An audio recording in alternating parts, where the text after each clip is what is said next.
এবার প্রকাশ্যে বাগবিতণ্ডায় জড়ালেন জামায়াতের শীর্ষ দুই নেতা। কেন নিজেদের মধ্যেই শুরু হলো এত বড় দ্বন্দ্ব? জামাত কি এবার তাদের বহিষ্কার করবে? দর্শক, বাংলাদেশের রাজনৈতিক ইতিহাসে জামায়াতে ইসলামী এমন একটি দল যাদের অভ্যন্তরীণ চেইন অব কমান্ড বা সাংগঠনিক শৃঙ্খলার দেয়ালকে সবসময়ই ইস্পাত কঠিন মনে করা হয়। আমাদের ইসলামিক মূল্যবোধের প্রতি গভীর শ্রদ্ধা আছে। আমরা এই দেশকে এমন ভাবে তৈরি করতে চাই যেখানে মানুষের ধর্মীয় মূল্যবোধ থাকবে।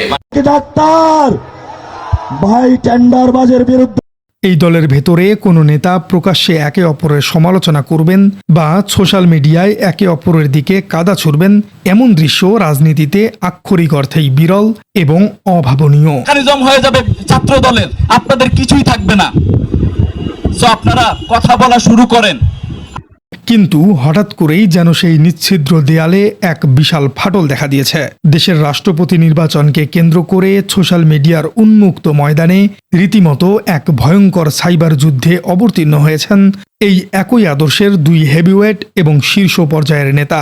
একদিকে রয়েছেন ঢাকা 17 আসনের আলোচিত প্রার্থী, মানবিক সমাজসেবক এবং মাঠের লড়াকু নেতা ডক্টর এস.এম. খালেদুজ্জামান, আর ঠিক তার উল্টো দিকে অবস্থান নিয়েছেন ছাত্র শিবিরের সাবেক কেন্দ্রীয় নেতা, ঢাকা বিশ্ববিদ্যালয় শিবিরের সাবেক সভাপতি এবং বর্তমান যুক্তরাষ্ট্রের হার্ভার্ড ইউনিভার্সিটির স্বনামধন্য শিক্ষক ডক্টর মির্জা গালিব। সাধারণ কোনো কর্মী নয়, শীর্ষ পর্যায়ের এই দুই বুদ্ধিভিত্তিক নেতার প্রকাশ্যে একে অপরকে আক্রমণ করার এই দৃশ্য পুরো রাজনৈতিক অঙ্গনে এক বিশাল আলোড়ন এবং রহস্যের জন্ম দিয়েছে। কেন একই আদর্শের অনুসারী হয়েও তারা এই চরম বৈরিতায় লিপ্ত হলেন? এই দ্বন্দ্বের শেষটা কোথায়? আর সবচেয়ে বড় প্রশ্ন, জামায়াতে ইসলামী কি দলের শৃঙ্খলা ভঙ্গের দায়ে এদের বিরুদ্ধে শাস্তিমূলক ব্যবস্থা নেবে, বা রাজনৈতিক ভাষায় যাকে বলে দল থেকে বহিষ্কার করা? কি ঘোষণা দিল জামাত? দর্শক, এই সাইবার যুদ্ধের স্ফুলিঙ্গটি জ্বলে ওঠে মূলত ডক্টর খালেদুজ্জামানের একটি ফেসবুক পোস্টকে কেন্দ্র করে। রাষ্ট্রপতি নির্বাচনকে ঘিরে যখন পুরো দেশের রাজনীতি উত্তপ্ত, তখন খালেদুজ্জামান তার ভেরিফাইড পেজ থেকে একটি ফটোকার্ড শেয়ার করেন। সেখানে তিনি অত্যন্ত সুকৌশলে একটি রাজনৈতিক জুয়া বা পলিটিক্যাল বেট খেলেন। তিনি লিখেন, বাংলাদেশের রাষ্ট্রপতি নির্বাচনই এবার প্রমাণ হবে কোন দল মুক্তিযুদ্ধের পক্ষে আর কোন দল মুক্তিযুদ্ধের বিপক্ষে। রাজনৈতিক বিশ্লেষকদের মতে এই পোস্টটি ছিল অত্যন্ত সুস্থুর একটি তীর। এখানে তিনি মূলত বোঝাতে চেয়েছেন যে জামায়াতে ইসলামী বীর মুক্তিযোদ্ধা কর্নেল অলি আহমেদকে রাষ্ট্রপতি প্রার্থী হিসেবে সমর্থন দিয়ে প্রমাণ করতে চাইছে যে তারা মুক্তিযুদ্ধের সপক্ষের শক্তি। অন্যদিকে তিনি পরোক্ষভাবে বিএনপির মির্জা ফখরুল ইসলাম আলমগীরের পারিবারিক অতীত, অর্থাৎ তার পিতা রাজাকার, এই বিষয়টিকে তিনি টেনে এনেছেন। খালেদুজ্জামানের এই আক্রমণাত্মক কৌশল বা অ্যাগ্রেসিভ পলিটিক্স যখন সাধারণ নেটিজেনদের কাছে প্রশংসা পাচ্ছিল, ঠিক তখনই প্রবল আপত্তি তোলেন দলের আরেক শীর্ষ নেতা ডক্টর মির্জা গালিব। তিনি খালেদুজ্জামানের এই পোস্টটি শেয়ার করে অত্যন্ত কড়া ভাষায় মন্তব্য করেন যে এটি একটি তৃতীয় শ্রেণীর সস্তা রাজনীতি। মির্জা গালিবের এই তৃতীয় শ্রেণীর মন্তব্যের পর খালেদুজ্জামান মোটেও চুপ করে বসে থাকেননি। তিনি যে পাল্টা জবাব বা কাউন্টার অ্যাটাকটি দিয়েছেন তা ইসলামী রাজনীতির ইতিহাসে একটি মাইলফলক হয়ে থাকবে। খালেদুজ্জামান অত্যন্ত তীক্ষ্ণ ভাষায় গালিবকে উদ্দেশ্য করে লেখেন, মির্জা গালিবের মতো তথাকথিত প্রথম শ্রেণীর রাজনীতিবিদ আর সুশীলরাই সুশীলতা দিয়ে দেশকে ধ্বংস করেছে। এখানেই শেষ নয়, তিনি গালিবের অবদানকে সরাসরি প্রশ্নবিদ্ধ করে বলেছেন, 5 আগস্টের পর আদর্শিক বাংলাদেশ বিনির্মাণে কিছু ফেসবুক পোস্ট ছাড়া আর কোনো অবদান কি তার আছে? এই বাক্যবাণটি ছিল মূলত গ্রাউন্ড রিয়েলিটি বনাম আমচেয়ার পলিটিক্সের এক চিরন্তন সংঘাত। খালেদুজ্জামান বোঝাতে চেয়েছেন যে দেশের ভেতরে থেকে জীবনের ঝুঁকি নিয়ে যারা মাঠের রাজনীতি করছেন তাদের কাজের মূল্যায়ন সুদূর আমেরিকায় বসে ফেসবুকের পোস্ট দিয়ে বোঝা সম্ভব নয়। এই দ্বন্দ্বের গভীরে যেতে হলে আমাদের ফিরে তাকাতে হবে সদ্য সমাপ্ত নির্বাচনের দিকে। ডক্টর গালিব হয়তো খালেদুজ্জামানকে তৃতীয় শ্রেণীর বা থার্ড লেয়ারের রাজনীতিবিদ বলে কটাক্ষ করেছেন, কিন্তু রাজনৈতিক বিশ্লেষকরা সম্পূর্ণ ভিন্ন কথা বলছেন। বিশ্লেষকদের মতে খালেদুজ্জামান এমন একজন নেতা যাকে পরাজিত করার জন্য পুরো একটি রাষ্ট্রযন্ত্র বা একটি বিশাল দলকে মাঠে নামতে হয়েছিল। ঢাকা 17 আসনের মতো অভিজাত এলাকায়, ক্যান্টনমেন্টের মতো গুরুত্বপূর্ণ জায়গায় তিনি নির্বাচন করেছিলেন দেশের সবচেয়ে ক্ষমতাধর ব্যক্তি বর্তমান প্রধানমন্ত্রী তারেক রহমানের বিরুদ্ধে। একজন চিকিৎসক হিসেবে তার যে আকাশচুম্বী জনপ্রিয়তা এবং জনকল্যাণমুখী কাজের রেপুটেশন ছিল, তাতে সাধারণ জনগণ স্রোতের মতো তাকে ভোট দিয়েছিল।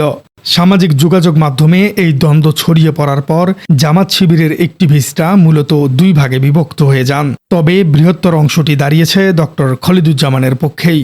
রাকসুর জিএস সালাউদ্দিন আম্মার লিখেছেন, গালিবের মতো নেতাদের অতিরিক্ত সুশীলতা ও দলকানা আচরণের কারণেই আজ এই অবস্থা।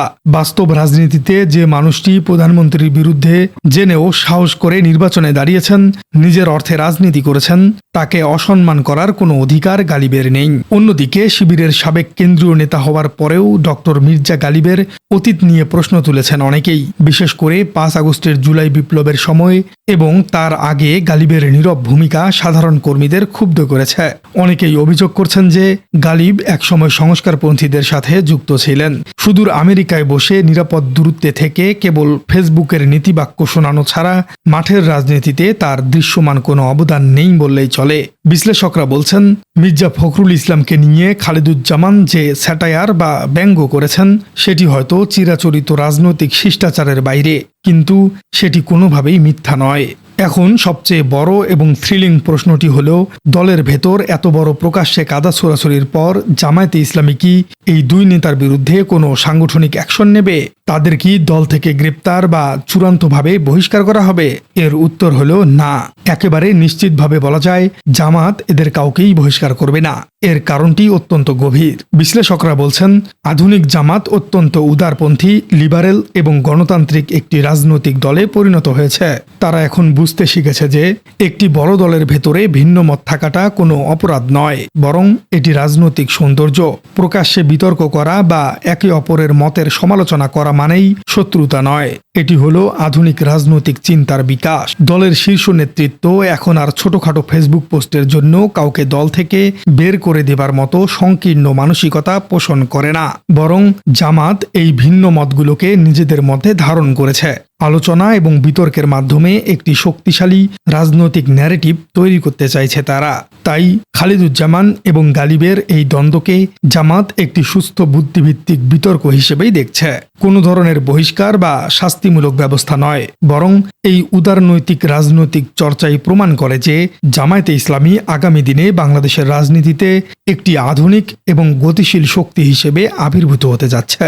প্রিয় দর্শক, মির্জা গালিব এবং ডক্টর খালেদুজ্জামানের মধ্যে এই দ্বন্দ্বকে আপনি কিভাবে দেখছেন? এই দুইজনের মধ্যে কার বক্তব্যকে আপনার বেশি গ্রহণযোগ্য বলে মনে হচ্ছে?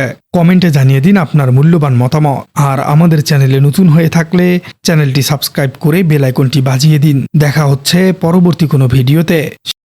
আমাদের ইসলামিক মূল্যবোধের প্রতি গভীর শ্রদ্ধা আছে। আমরা এই দেশকে এমন ভাবে তৈরি করতে চাই যেখানে মানুষের ধর্মীয় মূল্য, যে আগে গণতন্ত্র ছিল না, গণতান্ত্রিকভাবে নির্বাচন হয় নাই, 3টা নির্বাচন হচ্ছে।